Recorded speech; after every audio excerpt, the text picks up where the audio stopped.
പരിസ്ഥിതി എന്നതൊരു വാക്കല്ല, അതൊരു സിദ്ധാന്തവുമല്ല. അത് നമ്മുടെ ജീവിതത്തിന്റെ അടിത്തറയാണ്. മനുഷ്യൻ ജനിക്കുന്ന നിമിഷം മുതൽ അവസാന ശ്വാസം വരെ അവൻ ആശ്രയിക്കുന്നത് പരിസ്ഥിതിയെയാണ്.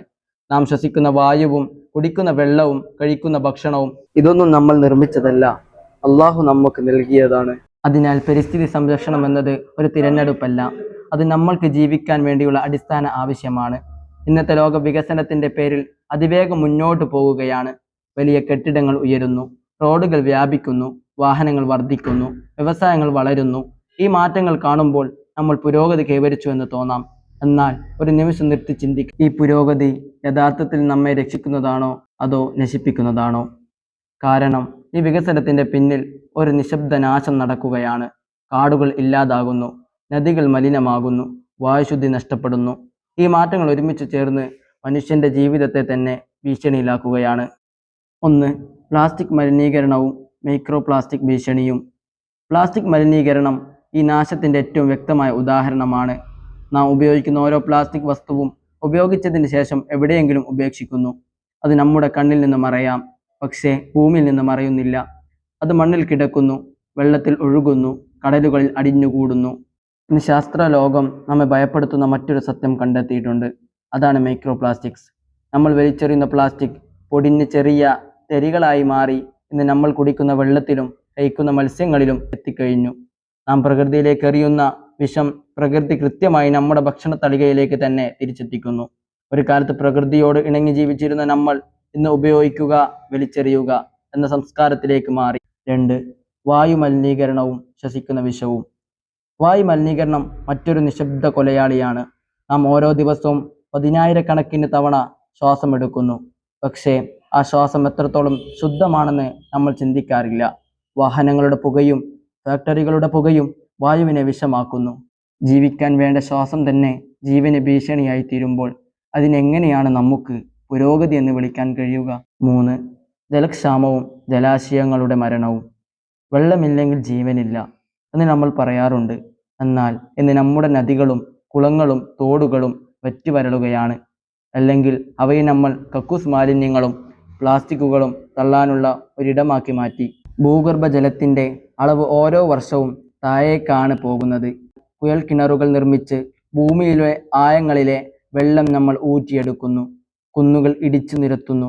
വയലുകൾ നികത്തുമ്പോഴും മഴവെള്ളത്തിന് മണ്ണിലേക്ക് ഇറങ്ങാനുള്ള വഴികളാണ് നമ്മൾ അടക്കുന്നത്.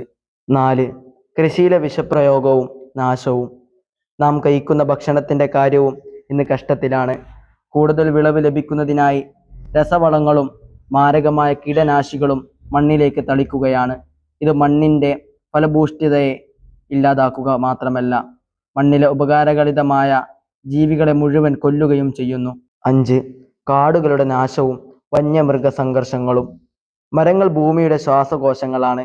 അവ വായു ശുദ്ധമാക്കുന്നു, മഴയെ നിയന്ത്രിക്കുന്നു, കോടിക്കണക്കിന് ജീവജാലങ്ങൾക്ക് അഭയം നൽകുന്നു. എന്നാൽ മനുഷ്യൻ തൻ്റെ സ്വാർത്ഥമായ ആവശ്യങ്ങൾക്കായി മരങ്ങൾ അനിയന്ത്രിതമായി മുറിച്ചുകൊണ്ടിരിക്കുകയാണ്.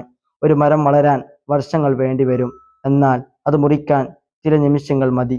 ഒരു മരം മുറിക്കുന്നത് ഒരു പ്രവൃത്തി മാത്രമല്ല, അതൊരു തലമുറയുടെ ഭാവിയെ കൂടിയാണ് മുറിച്ചു മാറ്റുന്നത്. മരങ്ങൾ ഇല്ലാതാകുമ്പോൾ വന്യമൃഗങ്ങൾക്ക് കാട്ടിൽ ഭക്ഷണവും വെള്ളവും ഇല്ലാതാകുന്നു. ആറ്, ഫാസ്റ്റ് ഫാഷൻ. ഇന്ന് വസ്ത്രധാരണ രീതിയിൽ വന്നിട്ടുള്ള മാറ്റങ്ങൾ പരിസ്ഥിതിയെ ബാധിക്കുന്നുണ്ട്. പുതിയ ഡ്രസ്സുകൾക്ക് പുറകെ പോയി ആളുകൾ വസ്ത്രങ്ങൾ വാങ്ങിക്കൂട്ടുകയും ഈ തുണിത്തരങ്ങൾ നിർമ്മിക്കാൻ കോടിക്കണക്കിന് ലിറ്റർ വെള്ളം വേണം. കൂടാതെ ഇവയിൽ ഭൂരിഭാഗവും സിന്തറ്റിക് ആണ്. അതുകൊണ്ട് നൂറ്റാണ്ടുകളോളം ഇവ മണ്ണിൽ ലയിക്കാതെ കിടക്കുകയും വലിയ പരിസ്ഥിതി മലിനീകരണത്തിന് കാരണമാകുകയും ചെയ്യുന്നു. ഏഴ്, കാലാവസ്ഥ വ്യതിയാനം. നമ്മുടെ പടിവാതിൽക്കൽ കാലാവസ്ഥ വ്യതിയാനം ഇന്നത്തെ ലോകത്തെ ഏറ്റവും വലിയ വെല്ലുവിളികളിൽ ഒന്നാണ്. ഭൂമിയുടെ താപനില ഉയരുന്നു, ധ്രുവ പ്രദേശങ്ങളിലെ മഞ്ഞുമലകൾ ഉരുകുന്നു, കടൽ നിരപ്പ് ഉയരുന്നു, കാലം തെറ്റി പെയ്യുന്ന പ്രളയങ്ങളും കടുത്ത വരൾച്ചകളും നമ്മൾ നേരിട്ട് കൊണ്ടിരിക്കുകയാണ്. ഇത് ഭാവിയിൽ എപ്പോഴോ സംഭവിക്കാനിരിക്കുന്ന ഒരു പ്രശ്നമല്ല, ഇത് ഇപ്പോൾ ഈ നിമിഷത്തിൽ നമ്മൾ അനുഭവിച്ചു കൊണ്ടിരിക്കുന്ന യാഥാർത്ഥ്യമാണ്. കേരളത്തിൽ സമീപകാലത്തുണ്ടായ വലിയ പ്രളയങ്ങളും ഉരുൾപൊട്ടലുകളും വേനൽക്കാലത്തെ അസഹനീയമായ ചൂടും പ്രകൃതി നമുക്ക് നൽകുന്ന അവസാന മുന്നറിയിപ്പുകളാണ്. 8, ഊർജ ദുരുപയോഗവും ബദൽ മാർഗങ്ങളും. കൽക്കരിയും പെട്രോളിയവും പോലുള്ള ഫോസിൽ ഇന്ധനങ്ങളെയാണ് നമ്മൾ ഊർജത്തിനെ അമിതമായി ആശ്രയിക്കുന്നത്. ഇതിന് പകരമായി സൂര്യപ്രകാശം, കാറ്റ് തുടങ്ങിയ പുനരുപയോഗിക്കാവുന്ന ഊർജ സരണിയിലേക്ക് നമ്മൾ മാറേണ്ടതുണ്ട്. ആവശ്യമില്ലാത്തപ്പോൾ ലൈറ്റുകളും ഫാനുകളും അണയ്ക്കുക, കുറഞ്ഞ ദൂരങ്ങളിലേക്ക് നടക്കുകയോ സൈക്കിൾ ഉപയോഗിക്കുകയോ ചെയ്യുക തുടങ്ങിയ ചെറിയ കാര്യങ്ങളിലൂടെ വലിയ ഊർജ ലാഭം ഉണ്ടാക്കാൻ നമുക്ക് സാധിക്കും. 9. നമുക്ക് എന്ത് ചെയ്യാൻ സാധിക്കും? പ്രശ്നങ്ങൾ മാത്രം പറഞ്ഞിട്ട് കാര്യമില്ല. പരിഹാരത്തിന്റെ ഭാഗമാകാനാണ് നമ്മൾ ശ്രമിക്കേണ്ടത്. വലിയ മാറ്റങ്ങൾ തുടങ്ങുന്നത് ഭരണാധികാരികളിൽ നിന്നല്ല, നമ്മുടെ സ്വന്തം വീടുകളിൽ നിന്നാണ്. മരം നടൽ. നമ്മുടെ ജന്മദിനങ്ങളിലോ വിശേഷ ദിവസങ്ങളിലോ ഒക്കെ ഓരോ മരം നടാനും അത് സംരക്ഷിക്കാനും തയ്യാറാവുക. ജലസംരക്ഷണം. മഴവെള്ള സംഭരണികൾ നിർമ്മിക്കുക. ജലാശയങ്ങളിൽ മാലിന്യം തള്ളാതിരിക്കുക.